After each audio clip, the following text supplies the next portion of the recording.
Angels! Welcome back to my channel. So, for today's video, iba yung content natin ngayon. So, mag-unbox ako ng cellphone. Yung OPPO A9 2020. Basahin ko lang yung nasa box. Sabi niya dito, 48MP ultra-wide quad camera, Snapdragon 665, Game Boost 2.0, tapos 5,000 mAh battery, dual speakers, Dolby Atmos. And then, this is also 4GB RAM and 128GB na storage. So, not bad, di ba? So, start na natin. Ang pinili kong kulay ay yung marine green.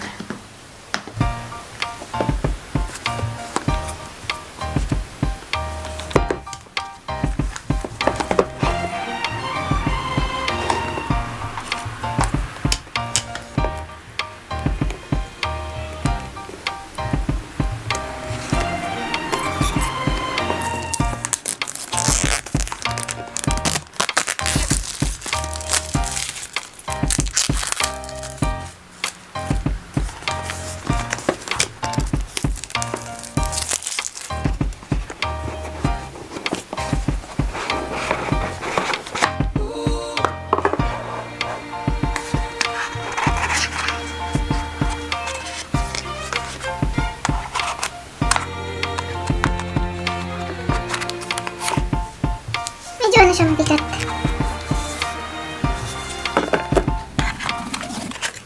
Then meron siyang charger.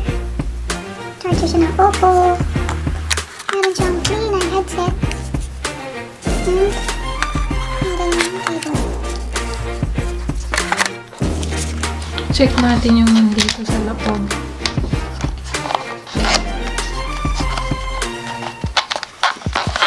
Oh, yeah. Meron siyang free na jelly case. Wow, hindi ko to alam. Then yung ano niya. Meron siyang safety guide. Meron siyang safety guide. Where to recycle your mobile phone. Ayan. And then, the N-Mark trademark quick guide. So, ano to? Yung quick guide daw niya. Specification, ano yan? Basahin ko na lang yan soon. OMG, buti na lang hindi pa kami bumili ng casing. So, ang kailangan na lang nabilhin ay yung ano, yung screen protector. Tanggalin ko to. Ayan. 48MP ultra-wide quad-core camera. So, yung battery niya, 500 mAh. Which is, mas matagal siya. So, buksan natin.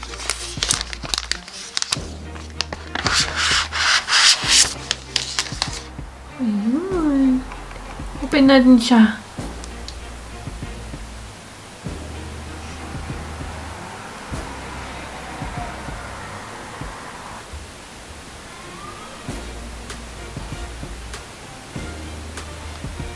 Ayan, English.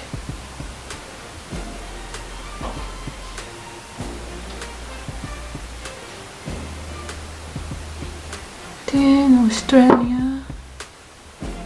Set up na natin siya. Continue. And yung wifi. Mamaya na yung wifi. Skip na muna natin yan.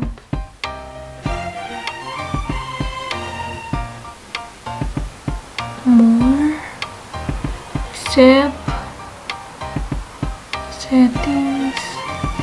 Mamaya na yan. Skip muna natin yan. Set as new OPPO phone. Color OS. Get started.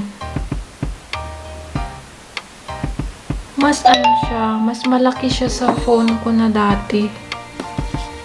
Compare ko siya dun sa Huawei ko. Mas malaki siya. ito yung Huawei ko.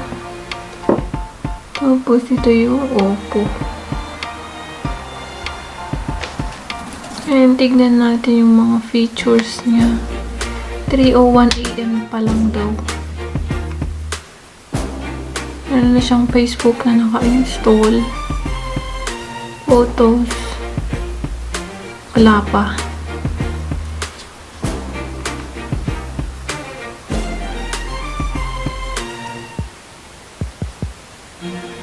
Tignan natin yung settings. Ang smooth niya. Para siyang ano din, para siyang Huawei. Try natin yung camera niya.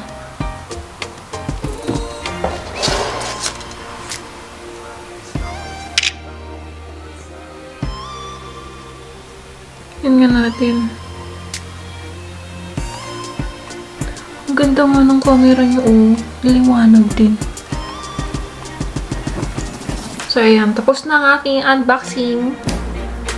Papost ko na lang, ihuhuli ko na lang yung video ng mga sample kong photos ng OPPO. So, ayan. I hope to see you on my next vlog. Bye!